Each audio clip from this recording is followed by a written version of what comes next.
महंगाई के खिलाफ इस वक्त हो रहे हैं धरने मुल्क भर में, लेकिन क्या इसका कोई असर निकलेगा?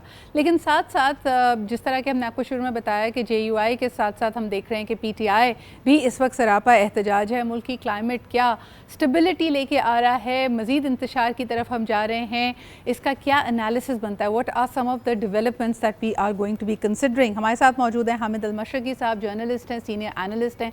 बहुत शुक्रिया हामिद साहब आपकी मौजूदगी का। किस तरह देखते हैं on these going calls for anti inflation? लगता है पाकिस्तान में अपोजिशन हमेशा ही महंगाई के बारे में बात करती है, जद्दोजहद करती है, लेकिन चाहे चेहरा कोई भी हो, इस वक्त पाकिस्तान की महंगाई का जिन काबू में नहीं आ रहा।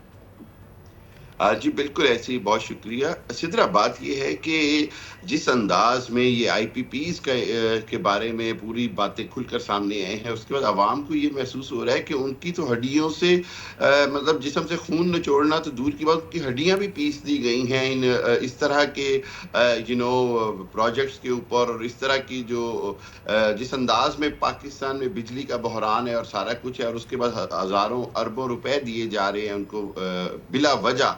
इस सब सूरत हाल के बाद फिर अवाम में बेरोजगारी, बेचैनी, मैं ये समझता हूँ कि इन धरनों से ही या इन एहतजाज से ही हुकूमत को और जो साहिब इक़्तिदार है उनको समझ लेना चाहिए और बेहतर फैसले करने चाहिए, वरना ये एहतजाज और धरने जो हैं ये ख़तरनाक सूरत हाल भी इख्तियार कर सकते हैं।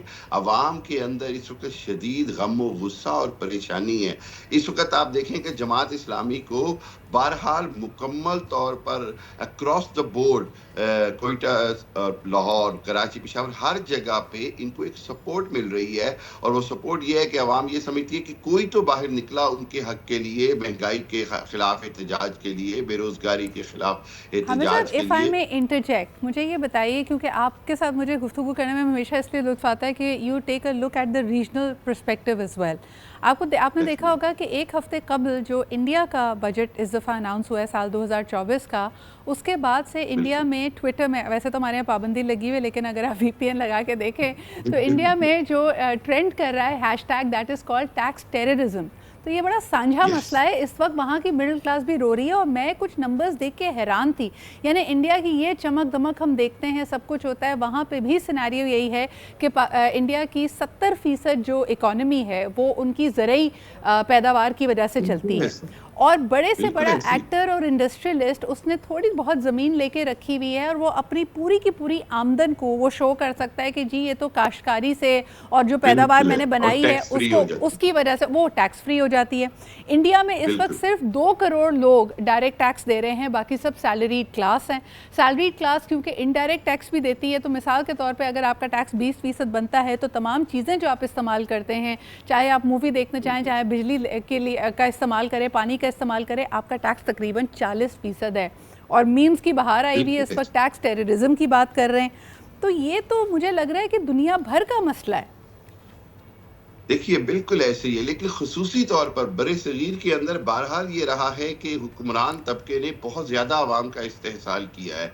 मैं कई जगह पे ये बात कहता हूँ कि जो सब कॉन्टिनेंट में जितनी भी हुकूमतें आई हैं, वो बहरहाल जो मालदार तबका है, जो उमरा हैं, अशराफिया हैं, उनके ज़ेर असर आए। वहाँ पे अगर अडानी, अंबानी और टाटा और बिरलास के साथ मिलकर हुकूमतें चलाई जा रही हैं, तो यहाँ पर भी निशात ग्रुप हो गए और बेशुमार ग्रुप हो गए, उनके नाम लिए जाते हैं। उन बड़े बड़े जो माइटी बिजनेसमैन हैं, चाहे वो मलिक रियाज हो, बहरिया से हो, जो भी हो, किसी न किसी अंदाज में, जिसको अंग्रेजी में बहुत सारे जो एनालिस्ट हैं वो कहते हैं एलीट कैप्चर, यानी जो आपको मरात मिल रही है, जो चीज़ें मिल रही हैं, वो एक खास अशराफिया को मिल रही है। बड़ा इंटरेस्टिंग लफ्ज़, और उसी को फायदा दिया जाता है, उसी को फायदा दिया जाता है। तमाम कवानीन उनके मुफाद को मद्देनजर रखकर बनाए जाते हैं, तमाम टैक्स लॉज उनके मुफाद को मद्देनजर रख के बनाए जाते हैं। डायरेक्ट टैक्स के हवाले से बहुत बहुत कमजोरियां दिखाई जाती हैं। आप देखिए कि पाकिस्तान में भी यही प्रॉब्लम है कि तनख्वाहदार तबका, आप जितने भी तनख्वाहदार तबके हैं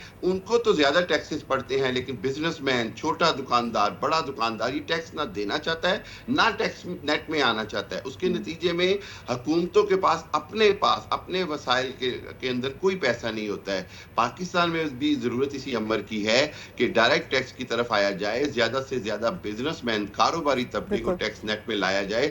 زراعت کے حوالے سے جو ہے وہ مزید ایک اور بڑی خبر کی طرف آپ کو لے کے جانا چاہوں گی. اس وقت سننے میں آ رہا ہے کہ وزیر اعظم پاکستان باقاعدہ اس بات کا خود نوٹس لیں گے کہ جو مفت بجلی دی جاتی ہے بیوروکریٹس اور سرٹن طبقوں کو, فارمر ججز ایکسیٹرا کو, اس سب کو ختم کیا جائے گا. آپ جس کی بات کر رہے ہیں دس از دا پاورفل ایلیٹ, یعنی ان کے پاور کوریڈورز میں کوئی رد و بدل نہیں آتا. اتنی بڑی تبدیلی پرائم منسٹر صاحب کروا پائیں گے آپ کے خیال میں؟ میرا خیال یہ ہے کہ دس از دا آئیڈیل ٹائم. ان کو اس کی پبلک سپورٹ ضرور ملے گی. عوامی یہ ایک عوام کا خاموش مطالبہ ہے کہ ناجائز جن کو بجلیاں مفت دی جاتی ہیں, چاہے وہ محکمے سے ہوں, چاہے وہ ریٹائرڈ ہوں, چاہے وہ کوئی بھی ہو, ان کی مراد جو ہیں وہ کم کی جائیں. میرا خیال یہ ہے کہ اس وقت عوامی حمایت حاصل کرنے کے لیے یہ آئیڈیل چانس ہے پرائم منسٹر کے پاس کہ وہ اس طرح کا دلیرانہ اقدام کریں. if I may interject, دیکھیں آپ کی اور میری خواہش ہو سکتی ہے, ایک پاپولسٹ اوپینین اس کے بارے میں ہو سکتا ہے, لیکن ہم یہ بھی جانتے ہیں کہ جو تمام محکمے کے لوگ ہیں, اگر آپ ان کی جو تنخواہ دیکھیں, اگر یہ مرات اور چیزیں ختم کر دی جائیں تو ان کی تنخواہ اگر آپ دیکھیں اس میں ان کا گزارا مشکل ہے. aren't we then pushing people to become corrupt? یعنی اگر وہ اپنی دیانتداری سے اپنی نوکری کر رہے ہیں اور یہ مراد بھی ان سے چھین لی جاتی ہے تو شاید ان کے لیے کام کرنا آسان نہیں ہوگا. ان کا survival is going to be a question mark. تو جو ایماندار انسان بھی ہوگا شاید وہ پھر اوپر کی کمائی اور ادھر ادھر کے ذرائع ڈھونڈنے کی کوشش کرے گا. سوال یہ ہے کہ ہم جس طرح کہتے ہیں نا کہ ایک ہی اینگل سے, ایک ہی لینس سے سب کو دیکھتے ہیں. ہمیں لگتا ہے کہ تمام محکمے کے لوگ یا فارمر لوگ انہوں نے بہت کچھ اکٹھا کیا ہے اور وہ اس کمفرٹیبل پوزیشن میں ہیں کہ ان کے پاس یہ مرات نہیں ہونی چاہیے. دیکھیے بدقسمتی کی بات یہ ہے سدرا کہ میں کہنا چاہیے کہ اکثریت جو ایلیٹ یا ویری ہائی رینک آفیسرز ہیں ان کی جو لیونگ ہے وہ آلریڈی بیانڈ دیئر مینز ہے. میں اس بات کے اوپر انکار نہیں کرتا کہ ان کے جو رہن سہن ہے وہ ان کی تنخواہ اور ان کی جو انکم ہے اس سے میچ ہی نہیں کرتا ہے. بالکل ایسے ہی ہوتا ہے کہ کئی بار جب اس طرح کی سختی کی جاتی ہے یا حکومت کی طرف سے مراد واپس لی جاتی ہے تو کچھ لوگ ہوتے ہیں جو اس سے شدید اثر انداز بھی ہوتے ہیں.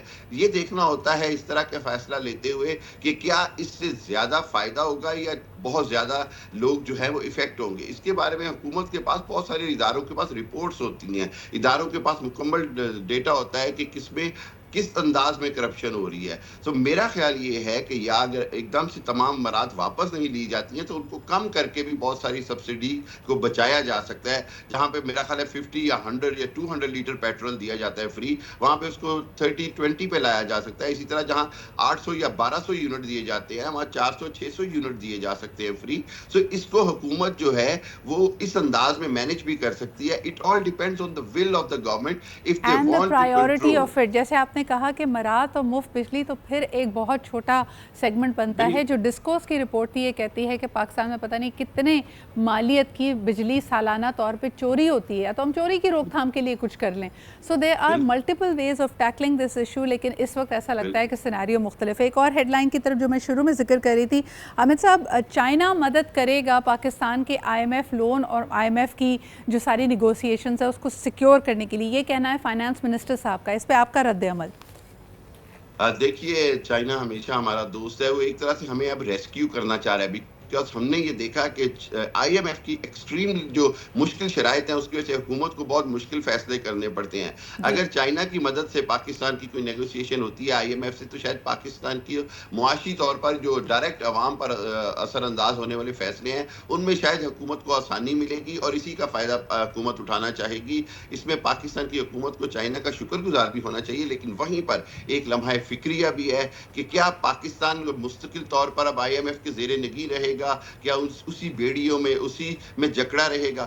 اہم بات یہ ہے کہ چائنا سے یا کسی بھی دوست ملک سے زیادہ یہ نیگوسیشن کی جائے کہ یہ جو $1.5 ارب کے لیے پاکستان کو اتنے پاپڑ بیلنے پڑتے ہیں اس سے نکالا جائے. چائنا بھی میرا خیال ہے اس کے اوپر پاکستان کا ساتھ دے گا, لیکن سب سے اہم بات یہ ہے کہ اس چائنا کی شمولیت سے پاکستان کی عوام کو شاید تھوڑا سا ریلیف ملے گا جو IMF کی انتہائی سخت شرائط کی وجہ سے کبھی بجلی مہنگی کر دی جاتی ہے اور کبھی ایبسلیوٹلی. یعنی ہم क्विक फिक्स इन टाइम और अ स्टिच इन टाइम सेव्स 9 वाले सिनेरियो से ज़रा बाहर निकलें और हम लॉन्ग टर्म पॉलिसीज़ की तरफ जाएं। बहुत बहुत शुक्रिया हामिद अल-मशरकी साहब हमारे साथ मौजूद थे। गुफ्तगू हो रही थी मौजूदा पेन पॉइंट्स के ऊपर, जिसमें सैलरीड क्लास, चाहे भारत हो, चाहे पाकिस्तान हो, चाहे दुनिया का कोई भी हिस्सा हो, वहाँ पे सरापा एहतजाज है। लेकिन इसी दौरान आपको बताते हैं कि ऑक्सफैम की एक रिपोर्ट है जो कहती है कि दुनिया भर का जो 1% टॉप क्लास अशराफिया है, the richest of the rich, उनकी सिनेरियो क्या बनी है। क्या ये साल उनके लिए भी इतना मुश्किल था? जब सारी दुनिया अपने बिजनेसेस को लेके रो रही है तो अमीर अमीर तर कैसे हो रहा है, ये रिपोर्ट क्या कहती है, आइए आपको दिखाते हैं और उसी के साथ हम एक ब्रेक की तरफ बढ़ेंगे।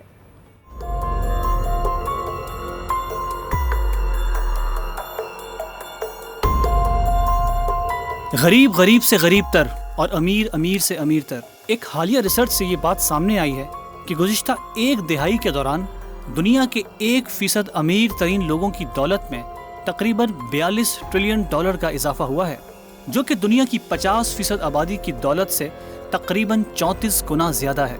अगर हम बात करें दुनिया के 5 अमीर तरीन अफराद की, जिनमें Elon Musk, Bernard Arnault, Jeff Bezos, Larry Ellison और वॉरेन बफेट शामिल हैं, और जिनकी मुश्तरका दौलत 2020 में $340 अरब थी, जो कि अब बढ़कर तकरीबन $870 अरब हो चुकी है।